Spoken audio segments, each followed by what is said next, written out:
আলহামদুলিল্লাহ ইসমে গায়রে মুতামাক্কিন ৮ প্রকারের মধ্য থেকে ৫ নম্বর প্রকার হচ্ছে আসমাউল আসওয়াত। তো আসমা আসওয়াত এর পরিচয় হচ্ছে যে ইসিম দ্বারা বিভিন্ন ভাব প্রকাশ করার পাশাপাশি কোনো আওয়াজ অনুকরণ করা হয় তাকে আসমাউল আসওয়াত বলা হয়। আমরা পরিচয়টা আবার বলি, যে ইসিম দ্বারা বিভিন্ন ভাব প্রকাশ করার পাশাপাশি কোনো আওয়াজ অনুকরণ করা হয় তাকে আসমাউল আসওয়াত বলা হয়। তো পরিচয়ের মধ্যে আমরা পেলাম বিভিন্ন ভাব প্রকাশ করবে, ঠিক আছে, এবং আওয়াজ অনুকরণ করে উচ্চারণ করবে, অর্থাৎ প্রাণীর আওয়াজ অথবা কোনো বস্তুর আওয়াজ মানে মানুষ অনুকরণ করে উচ্চারণ করবে, প্রাণী অথবা কোনো বস্তুর আওয়াজকে মানুষ অনুকরণ করে উচ্চারণ করবে, ঠিক আছে। আর দুইটা আমরা জিনিস পেয়েছি। তো দেখো, উক্ত ইসিমগুলো 3টি পদ্ধতিতে ব্যবহার হয়। উক্ত ইসিমগুলো 3টি পদ্ধতিতে ব্যবহার হয়।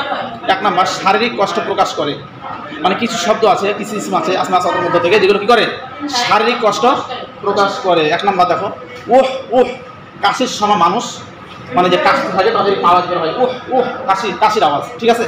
বইয়ে যেভাবে দিছে সেভাবে আমরা আলোচনা করবো। উহ উহ শব্দটিকে কাশির আওয়াজ হিসেবে তারা নির্ধারণ করেছে। তো এটা হচ্ছে শারীরিক কষ্ট প্রকাশ পাচ্ছে, কাশির সময় মানুষের কষ্ট হয়। এই ইসিমগুলো কিন্তু আসমা আসওয়াত করবে। এগুলো যখন মানুষ উচ্চারণ করবে অথবা এগুলো বাক্যে ব্যবহার হবে তখন আমরা এগুলো আসমা আসওয়াতের মধ্যে রেখে আমরা তাকে করতে হবে অথবা অর্থ করতে হবে, ঠিক আছে।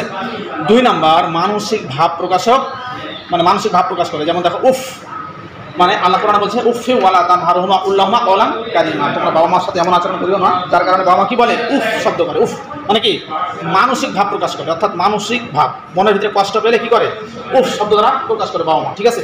সেই কথাটাই আল্লাহ কোরআনে নিয়ে আসছে। এরপর 3 নম্বর দেখো, আনন্দ ভাব প্রকাশ করে। আনন্দ ভাব যেমন বাহ্হা, আনন্দের আওয়াজ, মানুষ আনন্দ পেলে হুররা বলে, বাহ্হা বলে, আরবিতে বাহ্হা বলে। তো এই শব্দগুলো যখন বাক্যে ব্যবহার হবে তখন আসমে আসওয়াতের মধ্যে রেখে, ইসমে গায়রের মধ্যে 8 প্রকারের মধ্যে অন্যতম একটি প্রকার হিসাবে রেখে এবং এগুলোকে তোমার মাবনি ধরে তাকে করতে হবে, ঠিক আছে। এরপরে প্রাণীর আওয়াজ মানুষ অনুকরণ করে উচ্চারণ করে, যেমন যে শব্দগুলো মানুষ উচ্চারণ করে প্রাণীর আওয়াজ অথবা বস্তুর আওয়াজ, যেমন গা গা মানে কাকের আওয়াজ, তাক তাক দুটি পাথরের সংঘর্ষে যে আওয়াজ হয় সেটাতে মানুষ উচ্চারণ করে আর কি, তক তক করে, অথবা নাখা উট বসানো আওয়াজ। এই 3টা শব্দ যখন মানুষ উচ্চারণ করবে অনুকরণ করে তখন এগুলোকে আসমা আসওয়াতের মধ্যে ফেলতে হবে, ঠিক আছে। আসমা আসওয়াতের মধ্যে রেখে আমাদেরকে তাকে করতে হবে, অর্থ করতে হবে। এবার আমরা আলোচনা করব আসমায়ে জুরুফ নিয়ে।